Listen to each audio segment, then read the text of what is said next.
Greetings, gentlemen and ladies. Old School Game Snob here, aka AJ Dare, and today I am doing some wild speculation on the value of playing Gods Unchained right now, today, as it were, and taking a look back into history, and from there, projecting forward into the future to sort of arrive at what I think could be extremely lucrative if you're willing to wait. If you're willing to wait a year or two for the value of your NFTs, your cards, to increase the cards that you can win from playing Gods Unchained. Currently, they're not valued at a huge amount, although if you look at one of my previous videos, they're actually already pretty valuable a lot of the times. But if you look at the history of Gods Unchained, let me kind of explain this for a minute first. Alright, so in Gods Unchained, there's a variety of ways to earn from it, and I'm not going to cover all the different ways, because you can earn Gods tokens, you can of course win decks each weekend, and you can also earn Gods tokens from certain special reward events that are going on, like the Divine Order. Is it called Divine Order? Divine something or other. It's called something. The Blessing of the Gods is what it's called. The current event going on. Anyway, we're not going to be looking at all the different ways that you can earn money from Gods Unchained, because I actually have some previous videos that talked about that, but in this video I'm going to be doing some pretty wild speculation, but actually I think very grounded speculation as well. And I know the thumbnail on this video is pretty outrageous, but stick with me and you'll see what I mean here as we get into this. So the title of this video, Make $1,000 an hour playing Gods Unchained. Sounds ridiculous, hard to believe, right? But here's the thing, okay, and here's how I think this is actually accomplishable, how it's actually possible. And it's not from, grinding all day long, every day or whatever. This is more like, okay, yes, you can maybe make $1,000 an hour once a week for a few hours type thing. So it's not like you're going to make $1,000 an hour every day of the week. But if you look at the reward events, like the weekend reward events, what Gods Unchained does every single weekend is they have a rewards challenge, and during the rewards challenge, depending on how good you play, you can win a variety of different decks, right? And as you get better and better and better, you can win more and more decks. If you start out at Mythic rank, every win after your 16th win bumps you up another deck notch. So my previous weekend, I think I got, what was it? I think I got right here. That's what I got. I got a Divine Order Legendary, Divine Order Rare, and this weekend I did not do well. I still got a Divine Order Rare, but I did not do well. I was playing up against some decks that currently are really kind of busted in the meta, and yeah, there was actually some crazy stuff that went on this weekend. Some players played 25 of 25 games, which bumped them all the way up to this ridiculous reward of 3 Divine Order Rare, Epic, and Legendary decks. And here's the thing you need to understand if you're looking at potentially earning card NFTs as rewards playing Gods Unchained, and where the value comes from. So first off, you'll notice that these are just rare, and then you have the DO rare. Now DO stands for Divine Order, and Divine Order is the current pack, which is for sale, the current deck rather, which is for sale. You can buy Divine Order decks. Now, what's the difference between a Divine Order deck and a regular core card deck? Well, the regular core card decks do not start minted. They're not immediately sellable, but Divine Order decks, on the other hand, are immediately sellable. They are much more rare. They're more finite in quantity as compared to the common core cards, which will continue to be available for all players forever, as far as I know. So all players can get access to the core cards just by playing. You can also win them, of course, in ranked events, but just leveling up your account gives you more rare decks. Every level you get a rare deck, every 5 levels you get an epic deck, every 25 levels you get a legendary deck, but they are not minted. You can mint them, of course, with God's tokens, but they do not hold the value as well as something like a Divine Order deck will, or something like a Trial of the Gods deck will, or something like the original Genesis deck does. Now, Genesis was the first deck ever released, and then we have Trial of the Gods being the second deck, and then we have the Divine Order deck being the current deck that you can actually win cards in the weekend ranked rewards from. Now, this is where my kind of wild speculation comes into play, because let's take a look at what you can potentially win. So for example, last weekend, I think I got right around here. I got I got here. I got Divine Order Rare, Divine Order Legendary, and so each deck contains 5 cards. You open them up and you're guaranteed at least 1 rare card, possibly some common, 4 additional common cards, but you can also get lucky and randomly roll like epic cards or legendary cards in any deck, really. But in this deck, for example, you're guaranteed at least 1 legendary card. Now, legendary cards, rare cards, and all these different cards all have potential value. If you look at some of the cards that are currently selling, of course, some of them are legendary. This yellow indicator right here indicates a legendary card. This purple indicator indicates an epic card, which is a notch below legendary. And of course, over here we have a legendary card as well. Over here we have epic, and here we have just a rare card, right? So this card actually was just a fairly common card. Rare is quite a common card and easy to acquire from playing, your weekend ranked rewards. You get them quite frequently, but this one, in this case, actually became one of the most valuable cards in the game. You can see several examples of this. Here's another epic one, here's another epic one, and again, epics are not as difficult to obtain as legendary. They're much more common. But then, yeah, so it's just sort of an example of how the game sort of changes over time, and whilst a deck is sort of being put out there, like for example, the Divine Order deck right now is currently being developed, right? So during the development phase, whilst you can still buy them from Gods Unchained website, this deck is still being balanced. Once a deck has been officially balanced, it will never be changed again. So if this card here, the Demogorgon, currently sits at kind of an overpowered stats, right, with what one of the best cards in the game, he can never be changed. He is permanently fixed at that point. That is the interesting thing about the core cards compared to the set releases, basically the Trial of the Gods, the Genesis, the Divine Order. These are all sort of set decks that once they're officially balanced, they're officially released, officially created, they will never be changed. And so a Jason will always be as powerful as a Jason, a Demogorgon will always be as powerful as a Demogorgon, Apocalypse Now will always do this. You can never have that changed. On the other hand, core cards can fluctuate basically forever as the game goes on, as they continue to balance core cards. But right now what you can do is you can win Trial of the Gods cards. And actually I'm going to bump back here. You can win Trial of the Gods cards. And if you take a look at Trial of the Gods cards right now, where are we? Trial of the Gods cards, just playing the game right now could win you a Trial of the Gods Necroceptor. This is an epic card. It's not too difficult to acquire. If you take a look at Necroceptor right now, you can see that this was actually selling and trading at like $1 just on October the 4th. And currently this Necroceptor has sort of become very powerful in the game meta, and it's currently trading at about $8 or $9, right? So that's quite a big increase already for a deck that's not even balanced and officially released yet. This is like the current deck that's going on, okay?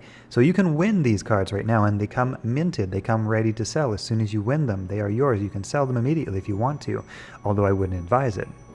But the point is that right now, just from playing the game on the weekend ranked rewards events, you can potentially win a Necroceptor or several Necroceptors. You could potentially win some of these legendary cards, right? Like Finian Fruitbearer. This would not be that uncommon or difficult to get. You can win Finian Fruitbearer. Right now, Finian Fruitbearer is trading at $50. He started out at about $20. Okay, so here's where this gets potentially astronomically valuable. There's a bit of a tongue twister. Potentially astronomically valuable. Anyway, this is what you can win right now. It's easy. It's not too, not too valuable. You can, if you look at one of my previous videos, I sort of break down how much you can make playing per hour. It might be anywhere between, let's say $15 and $50 an hour is what you can maybe earn right now during the special weekend reward events, because it takes maybe 3 hours to play all 25 of your weekend ranked games or whatever. And if you do the math a bit, and I crunched those numbers in a previous video, so you can check that out if you want to. But here's where this becomes potentially staggeringly more valuable, and this is where I'm going to explain the thumbnail and the title of this video at $1,000 an hour. Okay, so if you're willing to hold on to the cards that you win, something like Necroceptor, for example. Give that a year, or give it a year and a half, something like that. Give that a year to appreciate in value. Give it, like I say, once this deck is sold, once this set is sold out, there won't be any more of them. Once it's officially launched and released, this card can never be changed. If it is powerful by the time it's all balanced, then it will stay powerful, and people will always want this, and they won't be able to just come to the Gods Unchained website anymore and buy these, buy them and just get them from rare decks. You won't be able to win them anymore in the weekend reward events. They will only be purchasable from Token Trove or Immutable X Marketplace, from the secondary market, from players who own them, right? Okay, so here's where this becomes valuable, because let's say you were a player of about a year ago, a year and a half ago, give or take, right? And you won one of these Pyramid Wardens. Maybe you won several, right? Because this was the set that you could win back a year and a half ago, or whatever the case may be. Kind of this Genesis set that we're looking at here right now, the initial launch set, is kind of comparable to what we're looking at now with the Divine Order set, right? But the difference is that if you look back at where a Pyramid Warden started out in value, we're looking at $3, $4, $5, right? And then eventually over time, this card became worth $300, $400, or sorry, $300, $200, $250, whatever, right? So if you take a look at what we're looking at in terms of what you can get, here we've got Necroceptor, right? Starting out at like $1, now already worth $7, but give that another year or two, and we might see this do something like what the Pyramid Warden did. Or another example, we've got like Size of the Harvest here. This is a card you can't get anymore. Started out at $11, $5, currently valued at as high as it's hard to get that. Well, let's say about $300. Currently valued around $300, right? Jason's, this legendary card, most expensive card in the game right now, at one point was $31, right? Currently selling for $1,800. And so again, if you take a look at something like Finian Fruitbearer, which you can get right now just from playing, you could get lucky and get several of these from playing over the weekend reward events. And currently it's worth $50, right? You started out around 20. Does that remind you of anything? You know, so give this a year or two. Could Finian Fruitbearer be worth $1,000? Could he be worth $2,000? Right? That's where the potential earnings per hour kind of kicks into the equation, because if you hold on to some of these currently easy to get cards, fairly easy to get cards, if you hold on to these and you give them some time to appreciate in value, to increase in scarcity as the player base grows and more people get into this game, and they will, because it's a fun game and it's not well known yet. If you give that increased demand and the increased scarcity, suddenly you're looking at a bunch of cards which new players can't get unless they buy from the secondary market. You were playing a year ago, a year and a half ago, so you got a bunch of those, just like players of today who played back in Genesis were getting all sorts of stuff that we're looking at right now as newer players. I started playing like a year ago, just before Genesis, so I wasn't able to get a lot of these Genesis cards except from the secondary market. So I'm looking at Demogorgon and I'm drooling and I'm thinking, man, I wish I was playing when this card was being given out as the weekend reward events. You know, I might have won several of them, right? And that could just be worth a ton of value. And so, yeah, if you look at one of my previous videos, I think I broke it down, like I say, let's say conservatively $15, $25, $50 an hour for playing your weekend reward events right now, because like I say, it takes about 3 hours to complete your weekend reward event. And the value of the cards that you get could be worth quite a bit more. And what I actually also even noticed is that from some of my weekend reward events, it seems like they almost give out the shiny cards a little bit more frequently. What's a shiny card? A shiny card is when you get basically the exact same card like we're looking at right here. This is Meteorite. This is the lowest quality sellable card, lowest quality minted card. But then you bump it up to something like Shadow. Now this is it takes, I think, 5 Meteorites merged into one to create one Shadow card. And it takes 5 Shadow cards to make one gold card. And it takes 5 gold cards to make one diamond card. But what you can see is, if you take a look at this, the value of gold cards or diamond cards suddenly starts going up astronomically. Let's take a look at gold, because it's a little bit more realistic. So here we're looking at Polyhymnia, I don't know if I said that right, or even Finian Fruitbearer. That's a good one, because we were just looking at this. The gold Finian Fruitbearer is worth about 5 times as much as the Meteorite Finian Fruitbearer, or the diamond You know, the Diamond Finian Fruit Bearer here is worth $3,000. I don't know if this has ever sold. It has sold, actually. It has sold a couple times for $1,700, $1,900, $2,000. So there's the Diamond Finian Fruit Bearer, currently worth $3,000. And the interesting thing about the weekend reward events and these decks that you can win is that, well, for my last weekend, I opened up 3 decks, and one of them was just like a regular one, I guess. But 2 of them actually had shiny cards in them. I got like a golden card, and I also got a diamond card. Not a super valuable diamond card, but still a diamond card, and any diamond card has value. So it sort of seems to me, and this might just be speculation, but it sort of seems to me like the game gives out shiny cards to weekend reward event winners a little bit more frequently. Because I also went to the website and I purchased 100 decks, and I don't think I got any shiny cards out of my 100 deck openings, right? From the weekend reward events and also some previous weekend reward events, I noticed that I got several shiny cards. So that might just be random luck, but it also might be that the game rewards its weekend event ranked players with more shiny cards. And if that's the case, you know, my $1,000 an hour estimate might actually be low. Like, I know that sounds absurd, but let's say you get a meteorite. Let's say you get like a meteorite. You were, back in the day, you get like a meteorite Jason or something like that, right? Or let's take a look at, or sorry, like a gold Jason or gold something. Like, look at some of these prices from the Genesis set. Now, I don't know if anybody's ever bought them at that price, but they are buying them at a pretty high price. Here's $4,000 for an Avatar of War. Yep, almost $2,000 for a Nemris the Unstable, but you can see this is just even gold still, right? So let's say you got some diamond cards. The value of these becomes very difficult to price because they are extremely rare. So there's actually only 6 total diamond Jasons available in the world. There's 1 for sale for almost $250,000.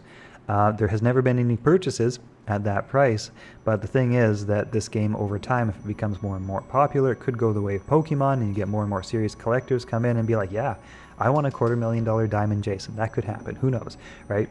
And so it's a little, you know, obviously a lot more unlikely to get one of these diamond or gold or whatever cards, but I'm saying that I've played a few times now and opened several weekend reward events, and I've noticed that I've gotten more shiny cards than I normally get from purchasing decks, right? So that might just be random luck, or that might be the way the game is designed to reward those weekend players with more shiny cards. So that could be just, like I say, take my estimation of $1,000 an hour over a year or 2 of holding onto your cards, and it could actually even be more than that. I don't know, I haven't done the exact math, but yeah, like I say, if you take a look at my previous video where I broke down the actual current value per hour playing, and then you kind of take the current value of cards as they are, and you multiply them by 10 or whatever the case may be, because you know, you take a look at something like the Necroceptor, right? And that's kind of what I'm basing my current valuation off, is current card values. And if it's like $25 an hour or something like that you're making, but Necroceptor is already, you know, increased in value times 10, and over the next year, what if it increases up to $100, right? From your starting point, now you've got 100x or 200x, or you've got a whole bunch of x's, right? So you take that $25 an hour, you multiply that times 100, and suddenly you're looking at, you know, instead of $25 an hour, you're looking at, what are we looking at? Well, times $2,500 an hour, right? Just by getting the right cards. Now, there's of course some luck involved. There's also some skill involved, because you've got to play and you've got to get good at the game to increase your chance of winning better and better decks. The better you are at the game, the more you can win. If you actually got 25 of 25, getting 3 and 3 and 3 Divine Order, Legendary decks, Epic decks, Rare decks, that's already worth a lot. If you were to buy 1 Legendary deck right now, it costs $25, just buying 1. So winning 3 would already automatically be worth $75 face value.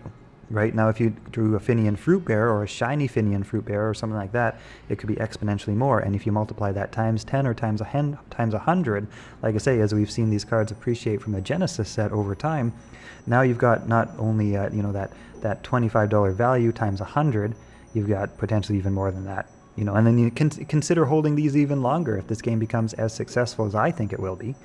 You know, we've seen what a year will do in terms of value appreciation. What will 2 years or 3 years or 4 years do in terms of value appreciation? This game, I think, is as fun as any card game that's ever been put out. Magic the Gathering, Hearthstone, whatever the case may be. And those card games were massively popular. Pokemon Go, whatever, massively popular. This game, if you play it, you'll probably see it is super a lot of fun, and the comments about it support this sort of thing that I'm saying here, that this game is a lot of fun. If you check out like the Reddit community, there's just so many new players getting into it and sort of proclaiming, wow, this game is actually so much fun. Right? So that is the sentiment behind this game. It hasn't been massively discovered yet, but the sentiment of players getting into it is that this game is a lot of fun. So if you take something that people really like, you give it time to grow, and you look at the value of some of these early cards that you can currently get for free by playing Weekend Ranked, and I wish I was playing during Genesis, because man, some of these would have been so valuable. But even, you know, we've done this. This is the third iteration now. So we had Genesis, we had Trial of the Gods. This was the second iteration. But Genesis, which was the second iteration, if you were playing during Trial of the Gods, you could win Trial of the Gods cards, and these are already also becoming quite valuable. So we've got like Neferu, we've got Selena, we've got Chiron, we've got, you know, some of these cards that started out a whole lot less expensive, becoming quite a lot more valuable. So we've got something like Neferu here. So she's kind of where, she started out kind of where Finian Fruit Bearer started out, $50. She's up to $170. Give her another year, she could be around $1,000, right? So anyway, totally wild speculation on this video, but it's kind of speculation based on the past and projecting forward into the expected future, right? So $1,000 an hour I don't think is unreasonable. It might even be a low estimate, right? Like, that sounds ridiculous, but it might actually even be a low estimate if you were to appreciate the value of these NFTs over several years, right? It could even be a low estimate. Anyway, I wanted to sort of give that perspective to anybody who enjoys NFT, you know, speculation, purchasing, play to earn gaming, because yeah, you know, the face value of a thing isn't necessarily the long-term value of a thing, and the long-term value could be really, really high. Just get in there, play, have fun. It's a super fun game. This is only one way to make money at it. You also, of course, are rewarded in so many ways. I can't even begin. Check out some of the other videos on my channel, and you'll see just how many ways this game has been like paying and rewarding its players. It's been astronomical. It's been unbelievable. It's been in the 5 figures that this game has been airdropping to its players. It's ridiculous. My previous videos talk about that. But anyway, hope you guys have enjoyed this video. All right.